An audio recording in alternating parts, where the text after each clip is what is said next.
Hari ini ada ulangan nggak? Nggak ada. Sebelum ini mapel apa deh? Sama PPL ya? Sebelumnya pernah diajar PPL secara juga nggak? Belum ya, karena lagi diminta untuk ngisi gantiin Pak Muka. Sekarang kita belajar sosiologi ya. Udah siap semua?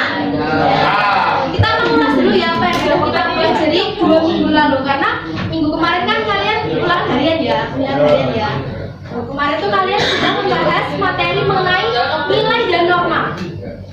Nah, ada yang masih ingat nggak sih nilai itu apa, norma itu apa? Ada yang bisa kasih tahu apa itu nilai, apa itu norma, apa perbedaannya?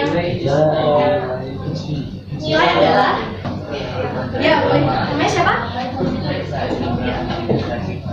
Ya, nilai. Dan di situ aja juga.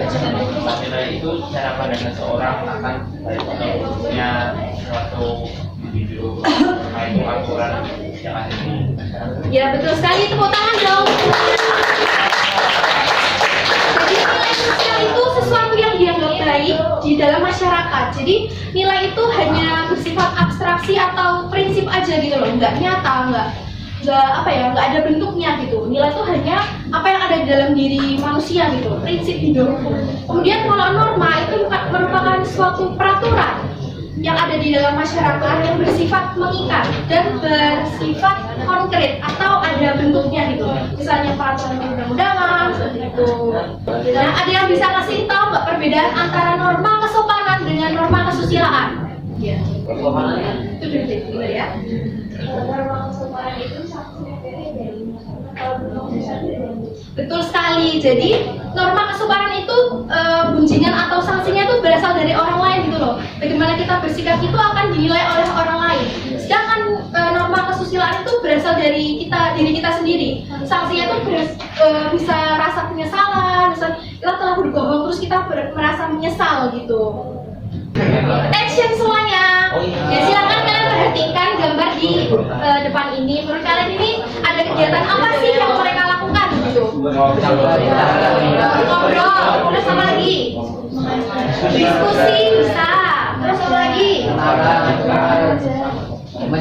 Mengajar, menyimak. Apa lagi tuh? Mendengarkan. Ya, benar juga sih. Ya, jadi menurut kalian itu apa sih? Adanya ngobrol, adanya diskusi, adanya duduk. Itu mereka itu ngapain sih? Ya, sekali berinteraksi. Jadi apa sih itu interaksi? Ya, benar. Jadi interaksi sosial itu merupakan hubungan timbal balik antara individu dengan individu, individu dengan kelompok, dan kelompok dengan kelompok. Nah, ada yang bisa ngasih contoh nggak? Individu dengan individu tuh kayak apa contohnya? Ya, kalian berdua ngobrol berdua itu adanya timbal balik, itu udah adanya interaksi gitu. Kalau individu sama kelompok, ya benar sekali. Saya di sini sebagai individu dengan kalian kelompok kelas E2 itu merupakan individu dengan kelompok. Kalau kelompok dengan kelompok, ya benar, tawuran bisa itu antara kelompok satu dengan kelompok yang lainnya. Karena interaksi sosial itu tidak hanya bersifat positif. Dan nanti kalian akan belajar mengenai bentuk-bentuk interaksi sosial juga. Mungkin nanti ya. Jadi interaksi sosial itu bentuknya tuh ada 2 deh. Yang positif dengan negatif. Yang positif itu namanya asosiatif. Yang negatif bernama disosiatif. Gitu. Pertanyaan, apakah manusia itu perlu melakukan interaksi sosial? Kenapa? Ada yang setuju? Ya? Ya. Ya. Ada lagi? Udah? Nah, jadi benar ya. Jadi kenapa sih manusia itu perlu melakukan interaksi? Tadi ada yang udah jawab, karena manusia itu merupakan makhluk sosial, yang mana kita itu membutuhkan orang lain untuk memenuhi kebutuhan kita. Misalnya kebutuhan biologis. Nah, biologis itu kan kita misalkan mau memperpanjang keturunan, kan kita memerlukan orang lain ya. Ya, kemudian untuk mengembangkan diri kita perlu membentuk kepribadian. Nah kalau misalkan kita ketemu orang lain, kan pasti kan kita jadi bisa kayak lihat sudut pandang orang lain di mana-mana yang akan mempengaruhi kalian kan. Jadi itu salah satunya bisa meningkatkan keterampilan sosial kalian, kemudian menambah relasi kalian, dan satu lagi itu pengalaman kalian gitu di masyarakat dalam berinteraksi. Bisa dipahami? Ya, mau tanya. Monggo, siapa namanya? Saya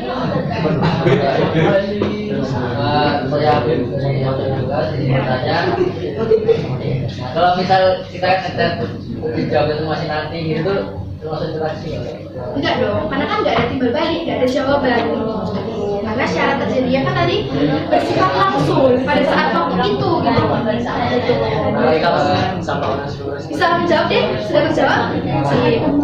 Ya, sekarang kalian akan diminta untuk berkelompok. Dia akan ngitung 1, 2, 3, 4, 5, 6 ya.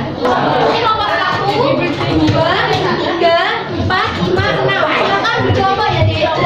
Nanti kelompok 1 kalian akan mencari, kalian semua akan mencari faktor pendorong terjadinya interaksi sosial. Jadi apa sih yang membuat interaksi sosial itu dapat terjadi gitu.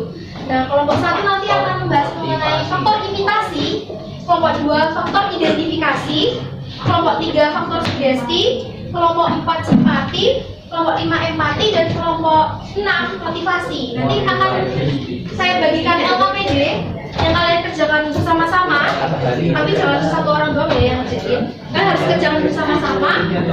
Boleh buka HP-nya untuk cari, karena ini yang saya cari juga. Saya bagiin ya. Silakan kalian kerjakan 30 menit. Udah. Ya, 30 menit ya. Oke, ini udah setengah 3 ya. Kelompok 1 bisa presentasi dulu. Jadi faktor imitasi adalah kecenderungan seseorang untuk meniru atau mengikuti tingkah laku, baik sikap dan gaya hidup yang terjadi sebagai bagian dari proses sosialisasi yang dapat memengaruhi pembentukan identitas individu atau kelompok. Yang contoh pertama yaitu mengikuti bahasa dan gaya bicara yang digunakan oleh teman-teman di sekitar atau tokoh yang digunakan tadi. Lalu itu melanjutkan. Yang kedua itu memakai pakaian atau aksesoris tertentu setelah melihat selebriti atau teman-temannya memakainya. Nah itu jadi individu itu ingin meniru tren yang sedang populer dari artis-artis gitu.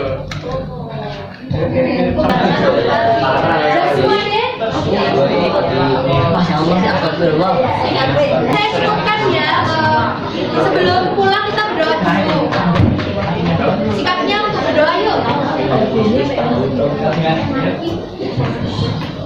Mari teman-teman sebelum mengakhiri pembelajaran pada hari ini kita berdoa menurut agama dan keyakinan kita masing-masing.